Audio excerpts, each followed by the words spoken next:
Gradually بہت زیادہ تعداد میں انبیاء مبعوث ہوئے۔ حضرت ابراہیم علیہ السلام کے دوسرے فرزند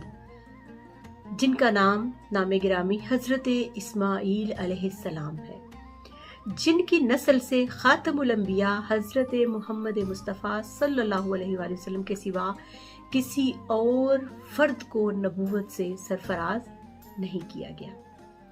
تو یہ حضرت ابراہیم علیہ السلام کی جو بنیادی جو ان کو ایک ممتاز مقام ملا حج کے ایام میں، حج کی مناسک کی ادائیگی کے دنوں میں کے دوران، اس کی ایک دوسری بڑی وجہ یہ تھی۔ تیسرا سبب شیخ الاسلام نے جو بیان فرمایا بہت ہی خوبصورت یہ ہے، اس کو ہم تفصیل سے جانتے ہیں۔ حضرت ابراہیم علیہ السلام کی منفرد حیثیت کا تیسرا بنیادی سبب حضور نبی اکرم صلی اللہ علیہ وآلہ وسلم کے جد امجد ہونے کا شرف اور اعزاز ہے۔ آقا علیہ السلام بڑے فخریہ انداز میں ان کا ذکر ابی ابراہیم کہہ کر فرمایا کرتے تھے، اور آقا آپ صلی اللہ علیہ وسلم نے اپنی بعثت کو ابراہیمی دعاؤں اور بشارتوں کا حاصل قرار دیا۔ قرآن کریم میں حضرت ابراہیم سے منسوب متعدد ایسی دعائیں مذکور ہیں جو آپ علیہ السلام نے حضرت اسماعیل کی معاونت سے خانہ کعبہ کی تعمیر کے وقت مانگی تھی۔ ان دعاؤں میں ایک دعا جس کے مستجاب ہونے میں کسے کلام ہو سکتا ہے، کسی کو کوئی شک نہیں،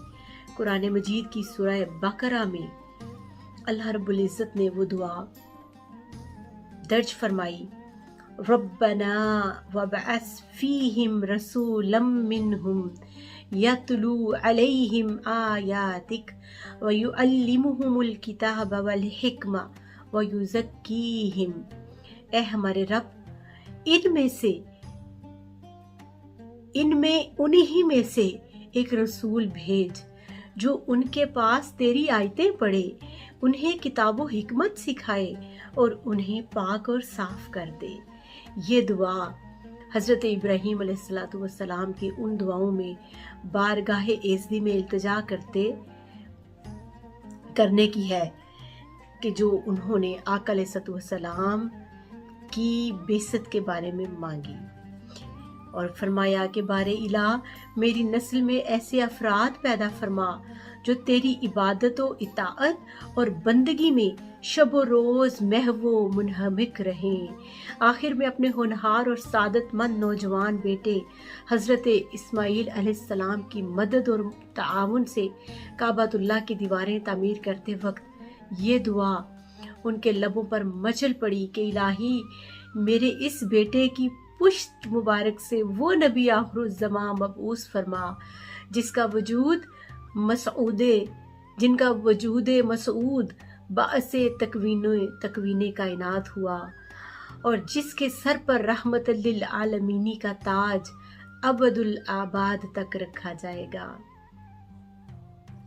سبحان اللہ۔ حضرت ابراہیم علیہ السلام کے ایمان کو درجہ تیقن حاصل تھا، اور وہ دعائیں جو تعمیر کعبہ کے وقت مانگی جا رہی ہیں ان کی قبولیت لوح محفوظ پر لکھی جا چکی ہے۔ یہی وجہ ہے آج بھی خلوص نیت سے خانہ کعبہ کی حاضری کے دوران مانگی جانے والی دعائیں اللہ کی بارگاہ میں مستجاب ہوتی ہیں۔ کتنی عجیب بات ہے کہ ان دعاؤں کے نتیجے میں حضرت اسحاق علیہ السلام کی نسل میں بنی اسرائیل کے لاتعداد انبیاء کرام یکے بعد دیگرے اپنی قوم کو رشد و ہدایت کی راہ دکھانے کے لیے آئے، حتیٰ کہ اس سلسلے کا اختتام حضرت عیسیٰ علیہ السلام کی بعثت پر آ کر ہو گیا۔ یہ جو بڑا اہم نقطہ ہے جس کو سیدی شیخ الاسلام نے بیان کیا وہ یہ ہے کہ حضرت اسحاق کی نسل میں جو بنی اسرائیل کہلائے، بنی اسرائیل میں لاتعداد انبیاء آئے، لیکن حضرت اسماعیل کی نسل سے صرف نبی آخر الزمان صلی اللہ علیہ وآلہ وسلم کا ظہور ہوا، اور ان پر سلسلہ نبوت تا قیامت منقطع ہو گیا۔ چونکہ حضور صلی اللہ علیہ وآلہ وسلم کی بعثت مبارکہ دعائے خلیل کا نتیجہ قرار پائی۔ اس نعمت عظمیٰ پر ہدیہ تشکر بجا لانے کے لیے وہ سب یادیں جو حضرت ابراہیم علیہ السلام سے منسوب ہیں، ان تمام یادوں کو ارکان و مناسک حج کی صورت میں متشکل کر دیا۔ ارکان حج اور مناسک حج جتنے بھی ہیں وہ سب کے سب حضرت ابراہیم علیہ السلام کی سے منسوب ہیں، وہ ان کی حسین یادیں ہیں، وہ ان کی سنتیں ہیں جو متشکل ہو کر ارکان حج بنے یا مناسک حج بنے۔ اس طرح حج سراسر اس احسان عظیم پر اظہار تشکر سے عبادت ہے جو بارگاہ رب العزت کی طرف سے ابراہیمی دعاؤں کی قبولیت کی صورت میں تمام نوع انسانی پر کیا گیا۔ مناسک حج گویا حضرت ابراہیم کی ذات سے وابستہ وہ یادگاریں ہیں جو عرض حرم پر نقش دوام کی صورت میں ثبت ہیں۔ ان کی تجدید حج کی ادائیگی کی شکل میں تمام عالم اسلام پر فرض قرار دے دی گئی اور تا قیام قیامت یہ سلسلہ جاری اور ساری رہے گا۔ ہم ادائیگی تو اللہ کی عبادت کی کرتے ہیں، مگر حضرت ابراہیم کی جو یادگاریں ہیں، آپ کی جو یادیں ہیں، ان کو تازہ کر رہے ہوتے ہیں اظہار تشکر کے لیے، اس نعمت کے شکریہ کے طور پر جو اللہ رب العزت نے حضرت ابراہیم کی دعا قبول کی اور ان کی نسل میں ہمارے پیارے آقا تاجدار کونین فخر انبیاء حضرت محمد مصطفیٰ صلی اللہ علیہ وآلہ وسلم کی صورت میں جن کی ولادت ہوئی۔ اگلا سبب جو حضرت ابراہیم کی بنیادی اور کلیدی حیثیت ان کو حاصل ہونے میں ہے وہ یہ ہے کہ حضرت ابراہیم کی پیغمبرانہ شخصیت کا چوتھا بنیادی نقطہ یہ ہے کہ آپ کو منصب نبوت کی تکمیل کی خاطر پے در پے آزمائشوں اور امتحانوں سے گزارا گیا۔ حضرت ابراہیم علیہ السلام کی پیغمبرانہ شخصیت کا چوتھا بنیادی نقطہ یہ ہے کہ آپ کو منصب نبوت کی تکمیل کی خاطر پے در پے آزمائشوں اور امتحانوں سے گزارا گیا۔ یہ امر مسلمہ ہے کہ منصب جس قدر عظیم ہوگا آزمائش اتنی ہی بڑی ہوگی، اور منصب اور مقام جتنا بڑا ملتا جائے گا آزمائش و ابتلا کے سلسلے اتنے ہی طویل ہوتے جائیں گے۔ چونکہ حضرت ابراہیم علیہ السلام کو حضور صلی اللہ علیہ وآلہ وسلم کے جد امجد ہونے کا بے نظیر و بے مثال شرف نصیب ہوا، انہیں پیغمبرانہ بصیرت اور اہلیت و قیادت کا جوہر بے مثال عطا ہوا۔ ان کی شخصیت کا مابل امتیاز پہلو یہ بھی ہے کہ انہوں نے تنہا شرک و الحاد کی باطل قوتوں کو للکارا، اور وہ اس بنا پر اس دو قومی نظریہ کے پہلے موجد و نقیب ٹھہرے جو 5000 سال بعد تخلیق پاکستان کا بنیادی اور اساسی نقطہ قرار پایا۔ اس طرح حضرت ابراہیم علیہ السلام نے آج سے 4000 سال قبل اپنی فقید المثال عظیمت اور مقصد کے عشق کی لگن سے باطل کے مقابلے میں حکومت الہیہ کی تشکیل کا علم اٹھایا اور الہادی قوتوں کو خاطر میں نہ لا کر نمرود کی بھڑکائی ہوئی آگ میں بلا خوف و خطر کود پڑے۔ ایک طرف اپنی جان کی حفاظت تھی تو دوسری طرف نظریہ توحید کی حفاظت تھی۔ ایک طرف اپنی جان کے جل جانے کا خدشہ تھا، جسم کے راکھ ہونے کا خدشہ موجود تھا۔ عقل کہتی تھی کہ جسم جل جائے گا، راکھ کا ڈھیر بن جائے گا، مگر عشق کہتا تھا کہ نظریہ توحید کو جاودانی مل جائے گی۔ اگر یہ قربانی نہ دی گئی تو نظریہ توحید کا بقا خطرے میں پڑ جائے گا۔ ایک طرف اپنی ذات کی قربانی تھی، دوسری طرف باطل، شرک اور الحاد کو جڑوں سے اکھاڑ دینے کا جذبہ تھا، جنون تھا، اور بالآخر عشق جیت گیا۔ اور علامہ اقبال فرماتے ہیں، بے خطر کود پڑا آتش نمرود میں عشق، بے خطر کود پڑا آتش نمرود میں عشق، عقل ہے محو تماشائے لبے بام ابھی۔ اور یہی نظریہ پیغمبر اسلام حضرت محمد مصطفیٰ صلی اللہ علیہ وآلہ وسلم کی پیغمبرانہ جد و جہد کی اساس بنا، جس پر آگے چل کر قصر اسلام کی عظیم الشان تعمیر عمل میں آئی، اور دیکھتے ہی دیکھتے صحرا نشینوں نے عالم استعمار کے عزائم خاک میں ملا دیے، اور دنیا کے شرق و غرب میں پہلی مرتبہ حکومت الہیہ قائم ہوئی۔ مملکت خدا داد پاکستان کی تشکیل و قیام بھی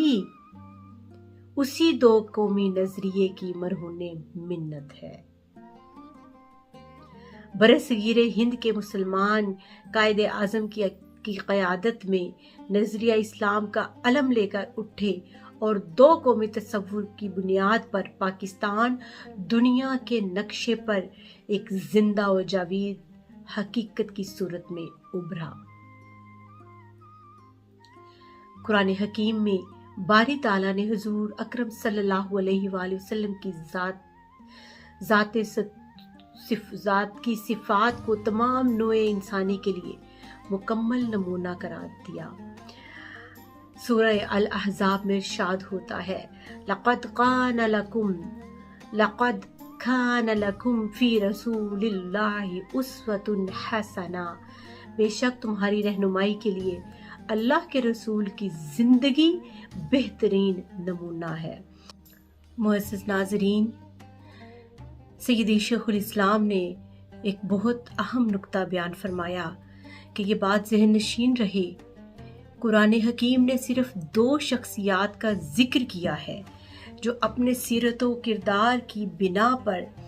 تمام بنی نوع انسانی کے لیے کامل نمونہ قرار دی جا سکتی ہیں۔ ان میں پہلی شخصیت حضرت ابراہیم علیہ السلام کی ہے، اور دوسری جناب رسالت مآب حضرت محمد مصطفیٰ صلی اللہ علیہ وآلہ وسلم کی ذات گرامی ہے۔ یہ دونوں ہستیاں آفتاب رشد و ہدایت ہیں، جن کے اسوہ حسنہ سے روشنی لینے کے لیے تمام عالم شرق و غرب تاابد محتاج رہے گا۔ بلا شبہ حضرت ابراہیم علیہ السلام دین حنیف کے پہلے داعی ہیں، اور اسی دین اسلام کی تکمیل کے لیے حضور نبی اکرم صلی اللہ علیہ وآلہ وسلم خاتم المرسلین بن کر بنی نوع انسان کو قیامت تک نور ہدایت سے فیض یاب کرنے کے لیے عالم بشریت میں جلوہ گر ہوئے۔ بلا شبہ حضرت ابراہیم علیہ السلام کی زندگی بھی جملہ اہل اسلام کے لیے، اہل ایمان کے لیے کامل نمونہ ہے۔ انہوں نے اس وقت توحید کا علم اٹھایا جب دنیائے کفر و شرک لسانی اور علاقائی محدود تصورات سے آگے کسی تصور کو قبول کرنے کے لیے آمادہ نہ تھی۔ آپ نے خود ساختہ خداؤں کی بجائے خدائے واحد پر ایمان لانے کی دعوت دی، اور نظریہ توحید کی بنیاد پر سب جھوٹی عصبیتوں کو ترک کرنے کا پیغام دیا۔ قرآن کریم نے آپ کے الفاظ کو بیان کیا، بل ربکم رب السماوات والارض الذی فطرہن وانا علی ذالکم من الشاہدین۔ اے میری قوم کے لوگوں، یہ بت تمہارے رب نہیں ہیں۔ سورہ الانبیاء میں یہ آپ کے الفاظ ہیں، یہ بت تمہارے رب نہیں ہیں، بلکہ تمہارا رب تو وہ ہے جو آسمانوں اور زمینوں کا پروردگار ہے اور جس نے ان کو پیدا کیا، اور میں کامل یقین کے ساتھ اس عقیدہ توحید کے گواہوں میں سے ہوں۔ حضرت ابراہیم علیہ السلام نے بنیاد ڈالی کہ نظریہ توحید ہی اتحاد و اشتراک کی اساس ہے۔ حضرت ابراہیم علیہ السلام نے اپنے دل میں عالم کفر سے کسی قسم کی مصالحت کے تصور کو جگہ نہ دی، اور سخت نامساعد حالات کے باوجود آپ کو بڑے مشکل حالات سے، بہت کڑی آزمائشوں سے گزرنا پڑا، مگر اس کے باوجود آپ نظریہ توحید کا علم اٹھائے رکھے رہے۔ آپ نے بت پرست قوم سے بیزاری کا اظہار کرتے ہوئے ببانگ دہل یہ اعلان کیا کہ ان کے لیے عالم کفر کے ساتھ نظریہ توحید کے علاوہ کسی اور نقطہ پر اتحاد و اشتراک ممکن نہیں۔ اہل ایمان اور اہل کفر میں اتحاد ممکن نہیں۔ کفر و ایمان کی راہیں جدا ہیں، حق اور باطل کبھی ایک نہیں ہو سکتے۔ حق کے ماننے والوں اور باطل کے ماننے والوں میں کبھی اتحاد اور اشتراک نہیں ہو سکتا۔ ان دونوں کے نظریہ حیات میں بہت زیادہ فرق ہے۔ چنانچہ حضرت ابراہیم علیہ السلام نے اپنے طرز عمل سے یہ بات ثابت کر دکھائی کہ نظریہ توحید پر ایمان سے جو قومیت جنم لیتی ہے وہ وطنیت، علاقائیت اور رنگ و نسل کے تصورات سے ماورا ہے۔ یہی اسلام ہے جس کا تقاضا ایک خدا